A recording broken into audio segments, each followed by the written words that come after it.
സാന്തനത്തിൻ്റെ ഇന്നത്തെ എപ്പിസോഡിലേക്ക് എല്ലാവർക്കും സ്വാഗതം. അങ്ങനെ മന്ത്രി മീനാക്ഷിനോട് എന്നാൽ ശരി, കുടുംബക്കാർ വന്നിട്ടില്ലെങ്കിൽ ഭർത്താവിനെ വിളിക്കൂ എന്ന് പറഞ്ഞു. അങ്ങനെ ആകാശിനെ പുറത്തൊക്കെ നോക്കുമ്പോൾ കാണുന്നില്ല. എന്ത് പറ്റി മീനാക്ഷി എന്ന് ചോദിച്ചപ്പോൾ ഹസ്ബൻഡിനെ ഇവിടെ കാണുന്നില്ല സാർ. അത് ശരി എന്ന് പറഞ്ഞിട്ട് മേഡം ആദ്യം വീണ മേഡം തന്നെ സംസാരിക്കുക. എന്താ മീനാക്ഷി ഇത്തിരി നേരമെങ്കിലും അവനോട് നിൽക്കാൻ പറ്റില്ല എന്നൊക്കെ ചോദിക്കും. അപ്പോൾ മറ്റേ മേഡം കുത്തുവാക്കുകൾ കൊണ്ട് ഇങ്ങനെ പറയുന്നു, സ്വന്തം ഭർത്താവിന് വരെ 5 മിനിറ്റ് ഇവിടെ നിൽക്കാൻ പറ്റണില്ല, പിന്നെ ഞങ്ങൾ എന്തിനീ നേരം കളഞ്ഞ് ഇവിടെ ഇങ്ങനെ നിൽക്കണേന്നൊക്കെ ചോദിച്ച് മീനാക്ഷിനെ അപമാനിക്കുന്നു. അതിനുശേഷം സാരില്ല, നമുക്ക് അടുത്ത നടപടിയിലേക്കൊക്കെ നടക്കാമെന്ന് പറഞ്ഞ് മീനാക്ഷിക്ക് മൊമെൻ്റൊക്കെ കൊടുക്കുന്ന ഭാഗങ്ങളൊക്കെ കാണിക്കുന്നത്. അതിനുശേഷം ദേവമംഗലത്ത് എത്തുന്നു നമ്മുടെ ആകാശ്. അപ്പോൾ കോമതി ചോദിക്കുന്നുണ്ട്, എന്തായി, മന്ത്രി വന്നോ? ആ വന്നു, ഒത്തിരി ആൾക്കാരുണ്ടായി, അങ്ങനെ ഒരേ കാര്യങ്ങളൊക്കെ ചോദിച്ചപ്പോൾ എനിക്കൊന്നും അറിയില്ല, എന്താ നീ ഇങ്ങനെ പറയുന്നേ? വന്നു, 2 വാക്ക് പറഞ്ഞു, തിരിച്ച് പോയിട്ടുണ്ടാവും, അത്രേ ഉള്ളൂ എന്ന് പറഞ്ഞു. ഇത്രേ ഉള്ളൂ? ഞാൻ വിചാരിച്ചിട്ടുണ്ട് ഒരു മൊമെൻ്റെങ്കിലും കൊടുക്കുന്നു. എനിക്കറിയില്ല കൊടുത്തോ ഇല്ലേന്ന്.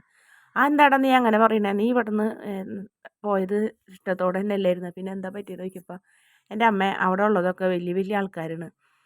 നമ്മൾ പലചരക്ക് കടക്കാരന് പൊതി കെട്ടി കൊടുക്കുന്ന ഒരു പലചരക്ക് കടക്കാരൻ. ആ കടലാസിൻ്റെ വില പോലും നമുക്ക് ഉണ്ടാവില്ല.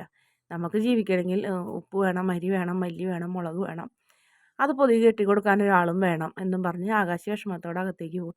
ഇവനെന്ത് ഇങ്ങനെയൊക്കെ സംസാരിക്കണേന്ന് ആലോചിച്ച് ഗോമതി വിഷമിച്ചിരിക്കുന്നുണ്ട്. അതിനുശേഷം കുറച്ച് കഴിഞ്ഞപ്പോൾ ഓട്ടോ വന്ന്. ഓട്ടോയിൽ മീനാക്ഷി വന്നിട്ടുണ്ടായിരുന്നു. മീനാക്ഷി മോളെ എങ്ങനെയുണ്ടായിരുന്നു ചടങ്ങെന്ന് ചോദിച്ച് കോമതി ഓടിച്ചു ചെന്നപ്പോൾ ആ ബാഗും ആ ട്രോഫിയും മറ്റുള്ള സാധനങ്ങളൊക്കെ കൂടി കോമതി ഹാളിലേക്ക് വലിച്ചെറിയുന്നു. മീനാക്ഷി, നീ എന്തീ കാണിക്കണത്? ഇങ്ങനൊന്നും ചെയ്യാൻ പാടില്ല.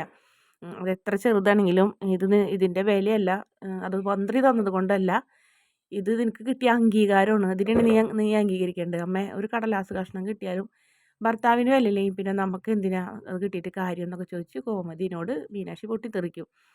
അതിനുശേഷം അവിടെ സംഭവിച്ച കാര്യങ്ങളൊക്കെ പറയും. ഭർത്താവിൻ്റെ വീട്ടുകാരെ അന്വേഷിക്കും, ഭർത്താവിനെ അന്വേഷിക്കും. വീണ ചേച്ചി പറഞ്ഞതും ആ മേഡം പറഞ്ഞതൊക്കെ കാര്യങ്ങളൊക്കെ കോമതിയോട് പറയുമ്പോൾ അത് ശരി, എന്നിട്ടാണ് അവൻ ഇങ്ങോട്ട് പോകുന്നതെന്നൊക്കെ പറയും. അതിന് ആകാശിന് അതല്ല അമ്മ, അത്രയും നേരം അവിടെ നിൽക്കണ നേരം കടയിൽ പോയാൽ 5-6 പൊതി കെട്ടി കൊടുക്കാമല്ലോ, അത് കാശ് പെട്ടിയിലും വീഴുമല്ലോ, അതാണ് ആകാശിൻ്റെ ആഗ്രഹം എന്നൊക്കെ പറഞ്ഞപ്പോൾ നമ്മുടെ ഗോമതി പറയുന്നത്, അവൻ കടയിൽ പോയിട്ടില്ലല്ലോ മോളെ, അവൻ ഉച്ചയ്ക്ക് വന്ന് ഇവിടെ ഇരിക്കുന്നതാണെന്ന് പറയും. അതിനുശേഷം ഗോമതി പോയി ചോദിക്കും. ഗോമതി തന്നെ ഒരുപാട് വഴക്കൊക്കെ പറയും. എടാ, നിനക്ക് എന്നോട് പറയായിരുന്നില്ലടാ, അമ്മല്ല ആര് പറഞ്ഞാലും ഞാൻ പോകില്ല എന്നൊരു വാക്ക് പറഞ്ഞിരുന്നെങ്കിൽ ഇത്രയും പ്രശ്നം അവിടെ ഉണ്ടാവുമായിരുന്നടാ എന്നൊക്കെ ചോദിച്ചു കോമതി ഒരുപാട് വഴക്ക് പറഞ്ഞപ്പോൾ അമ്മ എന്തറിഞ്ഞിട്ടാണ് ഈ പറയുന്നത്? നമുക്ക് അവിടെ ഒരു വിലയില്ല. മീനാക്ഷിക്ക് എന്നോട് സ്നേഹമുണ്ട്, ശരി, സമ്മതിച്ച്. ഞാൻ ഞാൻ ആഗ്രഹിച്ച അതിനേക്കാൾ അപ്പുറമാണ് ഞാൻ അച്ഛനെ വരെയും വെറുപ്പിച്ച് അവളെ സ്വന്തമാക്കിയത്. അവളെ സ്നേഹിച്ച് അവളെ കൂടെ ജീവിക്കാൻ വേണ്ടി തന്നെയാണ്. പക്ഷേ അവളുടെ ഓഫീസിൽ നമുക്കൊരു വിലയില്ല അമ്മേ, ഒരു കടലാസ് കഷ്ണത്തിൻ്റെ വില പോലില്ല എന്ന് പറഞ്ഞിട്ട് പിന്നെ ആ പെണ്ണിൻ്റെ ഭർത്താവ് പറഞ്ഞ കാര്യങ്ങളൊക്കെ പറയുന്നു. പട്ടിയെന്ന് വരെയും വിളിച്ച, ചെരുപ്പ് നക്കിപ്പട്ടി എന്ന് വരെയും പറഞ്ഞത് ഒക്കെ അങ്ങനെ പറഞ്ഞപ്പോൾ ഗോമതിയും അപ്പുറത്ത് നിന്ന് മീനാക്ഷി ഇങ്ങനെ ഷോക്കായി നിൽക്കണ്. അത് സാരില്ല അമ്മ, അവനെ ഞാൻ എവിടെയെങ്കിലും വെച്ച് കണ്ടോളാം എന്ന് പറഞ്ഞപ്പോൾ ഗോമതിക്ക് ഭയങ്കര വിഷമാവുന്നുണ്ട്. പിന്നീട് ഗോമതി മീനാക്ഷിയുടെ അടുത്തേക്ക് ചെല്ലും. മീനു എന്ന് പറഞ്ഞ് വിളിക്കുമ്പോൾ ഒന്ന് അമ്മ ആകാശം ഇവിടെ ഉണ്ടോ? എന്നാൽ ശരി എന്ന് പറഞ്ഞിട്ട് മീനാക്ഷി ഒന്നും അറിയാത്ത പോലെ കേട്ട പോലും ഭാവിക്കാണ്ട് ആകാശനെ ചെന്ന് അടിക്കുകയാണ് ചെയ്യുന്നത്. എൻ്റെ അടുത്ത് വന്ന് നിൽക്കാൻ പറഞ്ഞിട്ട് വന്നില്ല, അങ്ങനെ ഇങ്ങനെയെന്നൊക്കെ പറഞ്ഞ് ഒരുപാട് രണ്ടുപേരും ഭയങ്കര ഇടിയാങ്കിടുകയാണ്. അമ്മ ഇവള് കാണുന്ന പോലെ ഇവള് എൻ്റെ കണ്ണ് കുത്തിപ്പൊട്ടിക്കും, ഒന്ന് പിടിച്ച് മാറ്റത്തൊക്കെ പറഞ്ഞ് അങ്ങനെ ഗോമതി രണ്ടുപേരെയും തമ്മിൽ വഴക്കൊക്കെ പ്രശ്നമൊക്കെ സോൾവ് ചെയ്യുന്നുണ്ട്. എൻ്റെ ദൈവം, എനിക്ക് വയ്യ ഇവരെ കൊണ്ട്, ഇനി എൻ്റെ ആനന്ദമോനും കൂടെ ഒരു പെണ്ണ് കിട്ടിയാൽ എനിക്ക് സന്തോഷമായി എന്നൊക്കെ പറഞ്ഞ് ഗോമതി ഇങ്ങനെ ദൈവത്തിനോട് പ്രാർത്ഥിക്കുന്നുണ്ട്. പിന്നെ കാണിക്കുന്നത് പിറ്റേ ദിവസമാണ്. പിറ്റേ ദിവസം ബാലൻ ഇങ്ങനെ നല്ല ഷർട്ടൊക്കെ ഇട്ട്, പുതിയ ഷർട്ടൊക്കെ ഇട്ടാണെങ്കിൽ ഒരുക്കി വന്നിട്ട് ഗോമതി, ആനന്ദേ, ആകാശേ, നിങ്ങൾ ആരും റെഡി ആയില്ലേ എന്നൊക്കെ ചോദിക്കും. ധർമ്മം എന്ന് പറയും ഞാൻ റെഡിയായി. മീനാക്ഷി പറയും ഞാനും റെഡിയായി. അങ്ങനെ എല്ലാവരും റെഡിയായി. ആനന്ദ് പറയും അച്ഛാ ഞാനൊന്നും കൂടെ പറയുന്നത് നമുക്ക് ആലോചിച്ചിട്ട് എന്ന് പറഞ്ഞപ്പോൾ ദേ നല്ലൊരു ദിവസമായിട്ട് എന്നെ കൊണ്ടൊന്നും പറയിപ്പിക്കണ്ട കേട്ടോ എന്ന് പറഞ്ഞ്. എൻ്റെ ആനന്ദേട്ടാ, നമുക്ക് 5 മിനിറ്റ് കഴിയുമ്പോൾ അവിടെ എത്തൂലേ, അത് കണ്ടിട്ട് പെണ്ണിന് ഇഷ്ടപ്പെട്ടില്ലെങ്കിൽ പിന്നെ ആനന്ദേട്ടൻ്റെ അഭിപ്രായം പറയാമല്ലോ, അങ്ങനെ ഇഷ്ടപ്പെടാണ്ടൊന്നും ഇരിക്കില്ല. ഇത് ബാലനാണ് നടത്തുന്ന കല്യാണമാണ്, കോമഡി സ്റ്റോഴ്സ് ബാലൻ നടത്തുന്നതെന്ന്. അങ്ങനെ പെൺകുട്ടീനെ ഇഷ്ടപ്പെടാതൊന്നും ഇരിക്കില്ല എന്ന് പറഞ്ഞ് ബാലൻ്റെ അഹങ്കാരം പറയും. നീ എന്താ കോമഡി ഒന്നും മിണ്ടാണ്ട് നിൽക്കണമെന്ന് ചോദിക്കുമ്പോൾ ബാലേട്ട, ആര്യനെ ഒന്ന് വിളിക്കായിരുന്നില്ലേ? ബാലേട്ടൻ വിളിച്ചാൽ വരും എന്ന് ഉറപ്പ്. എന്തിന്? അവൻ്റെ സ്വന്തം ചേട്ടൻ്റെ കാര്യത്തിന് അവനെ ഞാൻ വിളിക്കണമെന്നൊന്നുമില്ല മഹാരാജാവിന് എഴുന്നള്ളാൻ. അങ്ങനെ ഇപ്പം ഞാൻ വിളിച്ചിട്ട് വരണ്ട, അവന് ആഗ്രഹം ഉണ്ടെങ്കിൽ അവൻ അവൻ്റെ ചേട്ടൻ്റെ ആവശ്യത്തിന് വരട്ടെ എന്നും പറഞ്ഞ് എല്ലാവരും കൂടി അങ്ങനെ ക്ഷേത്രത്തിലേക്ക് പോകുന്ന ഭാഗമാണ് കാണിക്കുന്നത്.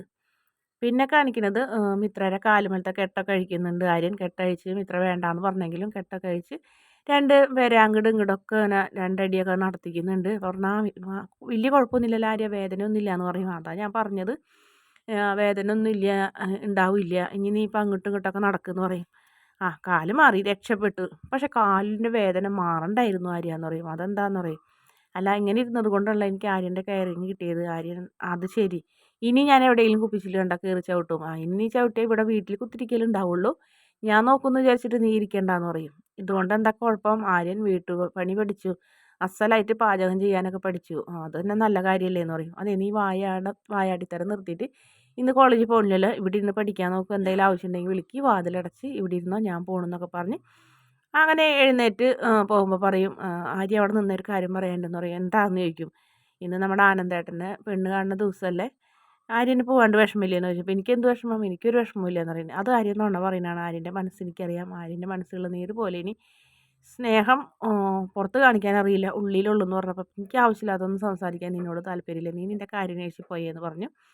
അവിടെ വാതിലടച്ചിട്ടോളാം വീണ്ടും പറഞ്ഞു കഴിഞ്ഞിട്ട് ആര്യൻ അവിടെ നിന്ന് പോകും. പിന്നീട് അങ്ങനെ വീണ്ടും ദേവമംഗലത്തുള്ളവരെ കാണിക്കുന്നത് എല്ലാവരും ക്ഷേത്രത്തിൽ ഇങ്ങനെ എത്തി റെഡിയായി ഇങ്ങനെ നിൽക്കുന്നുണ്ട്. വീണ്ടും ആനന്ദ് ഇങ്ങനെ പറയുന്നുണ്ട്, വേണ്ടായിരുന്നു, എനിക്ക് തീരെ താല്പര്യമില്ല അച്ഛാ, നമുക്ക് പോകാം അച്ഛാ, വേണ്ട അച്ഛാന്ന് പറഞ്ഞപ്പോൾ ദേവിയുടെ നടയിൽ ഇരുന്ന് കഴിഞ്ഞിട്ട് എന്നെ കൊണ്ട് വെറുതെ ആവശ്യമില്ലാത്ത പറയിപ്പിക്കേണ്ട കേട്ടോ, നിന്നോട് മിണ്ടാണ്ടിരിക്കാനല്ലേ പറഞ്ഞതെന്ന് പറയും. ആ സമയത്ത് ധർമ്മം പറയുന്നുണ്ട്, ഇവിടെ ഒരുത്തനെ വേണ്ടാത്ത ഒരുത്തനെ പെണ്ണ് കെട്ടിക്കാൻ നോക്കണം, ബാക്കിയുള്ളവരാണെങ്കിൽ വേണം വേണം എന്ന് പറഞ്ഞിട്ട് ആരും മൈൻഡ് ചെയ്യണില്ല എന്ന് പറയും. അപ്പോൾ ആകാശ് പറയുന്നുണ്ട്, ഏട്ടൻ്റെ കാര്യം ഒന്ന് സെറ്റ് ആയിക്കോട്ടെ, എന്നിട്ട് മാമന് വേണ്ടി കഴിഞ്ഞിട്ട് ഞങ്ങൾ നല്ലൊരു പെൺകുട്ടിനെ കണ്ടെത്തും. നേരാണോ മരുമോനെ എന്ന് ചോദിക്കും. അതെ നേരാണ്, മാമൻ്റെ കല്യാണം ഞങ്ങൾ നടത്തുമെന്ന് പറയും. അങ്ങനെ ഗോമതിക്ക് ആകെ ടെൻഷനായിട്ടിരിക്കുന്നത്. എന്താ ഗോമതി നിനക്ക് ഇങ്ങനെ ടെൻഷൻ എന്ന് വെച്ചപ്പോൾ, അല്ല ബാലേട്ട, അവരെ കാണണില്ല, നേരം വൈകി, എനിക്കാകെ ടെൻഷനാവണം. അതെ, ഉദയഭാനു സാറ് വരാമെന്ന് പറഞ്ഞാൽ വരും, അങ്ങനത്തെ ഒരാളും ഉത്തരവാദിത്തമുള്ള ആളാണ്, എന്തായാലും വരും. ഇനി അവർ വരാൻ 3 മിനിറ്റ് ഉണ്ട്, എന്നാലും എനിക്ക് പേടിയാവണം, ബാലേട്ടനൊന്ന് വിളിച്ച് നോക്കാൻ പറയും. അത് വേണോ? വിളിക്കുകയെന്ന് പറയും. അങ്ങനെ ബാലൻ ഫോൺ എടുത്ത് നമ്പർ എടുക്കുന്നേക്കാളും മുന്നേ തന്നെ ഓണടി കേൾക്കും വണ്ടിയുടെ. ആദ്യം ഉദയഭാനു സാറിൻ്റെ വണ്ടീനാണ് വരുന്നതെന്ന് പറയും.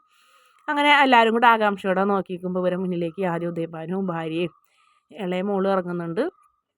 അപ്പോൾ ഗോമതിക്ക് ആകാംക്ഷ ഇങ്ങനെ അടക്കാൻ പറ്റില്ല. അങ്ങനെ ഗോമതി ഇങ്ങനെ പറയും, സാർ മോള് എന്ന് ചോദിക്കുമ്പോൾ ശ്രീകലേ എന്ന് വിളിക്കും ഭാര്യനെ. അങ്ങനെ ഭാര്യ ഡോറ് തുറന്നു കൊടുക്കും. ആദ്യം തന്നെ ഒരു കാലാണ് കാണിക്കുന്നത്, പാദസരമൊക്കെ ഇട്ട് പട്ടുപാവാടയുടെ പകുതി കാണിക്കുന്നുണ്ട്. എന്നിട്ട് ഇങ്ങനെ ശരിക്കും ഫുള്ളും ഇറങ്ങി നമ്മുടെ ശ്രീദേവി ഇങ്ങനെ നിന്ന് എല്ലാവരെയും നോക്കി ചിരിക്കുന്നൊക്കെ ഉണ്ട്. അങ്ങനെ പെൺകുട്ടീനെ കണ്ട മാത്രമേ തന്നെ എല്ലാവരുടെ മുഖം അങ്ങനെ തിളങ്ങണ്, പത്തര മാറ്റോടെ തിളങ്ങണ്. അതായത് ഗോമതിയുടെയും ബാലൻ്റെയും അതുപോലെ തന്നെ ആകാശിൻ്റെ പല്ലൊക്കെ ഫുള്ളും കാണാം. അത്രയ്ക്ക് നല്ല പെൺകുട്ടിയായിരുന്നു. ആകാശിനും ഭയങ്കര ഇഷ്ടമായി, മീനാക്ഷിക്കും ഇഷ്ടമായി, ധർമ്മനും എല്ലാവർക്കും ഇഷ്ടമായി. അങ്ങനെ അവർ ആനന്ദ് മാത്രം നോക്കുന്നുണ്ടാവില്ല, കുമ്പിട്ടൊക്കെയുണ്ടാവും ധർമ്മൻ. അപ്പോൾ ആകാശിന് ആനന്ദിനെ തോണ്ടിയിട്ട് ഡാ നോക്കടാ എന്ന് പറയും. അങ്ങനെ ആനന്ദ് ഇങ്ങനെ പെട്ടെന്ന് ഇങ്ങനെ വേണ്ട വെറുക്കലേ എന്നുള്ള പോലെ ഒറ്റ നോട്ടത്തിൽ നോക്കുമ്പോൾ തന്നെ കണ്ണിങ്ങനെ ഒന്നും കൂടെ വിടർന്ന് രണ്ടാമതും മൂന്നാമതും നോക്കുന്നുണ്ട്. അങ്ങനെ പരസ്പരം അവർ രണ്ടുപേരും കൂടെ നോക്കി. അപ്പോൾ നമ്മുടെ ഉദയഭാനു സാർ ചോദിക്കുന്നുണ്ട്, ബാല ഞങ്ങൾ വൈകിയോ? വൈകിട്ടൊന്നുമില്ല, കൃത്യസമയത്തിന് വന്നേന്ന് പറയും. പക്ഷേ ഇതൊന്നും ആനന്ദ് ശ്രദ്ധിക്കുന്നില്ല. ആനന്ദ് പെൺകുട്ടിയുടെ മുഖത്തുനിന്ന് കണ്ണെടുക്കാതെ നോക്കി നിൽക്കുന്നതോടെയാണ് ഇന്നത്തെ എപ്പിസോഡിൻ്റെ അവസാന ഭാഗം. വീഡിയോ ഇഷ്ടപ്പെടുകയാണെങ്കിൽ ചാനലൊന്ന് സബ്സ്ക്രൈബ് ചെയ്ത് സപ്പോർട്ട് ചെയ്യണേ.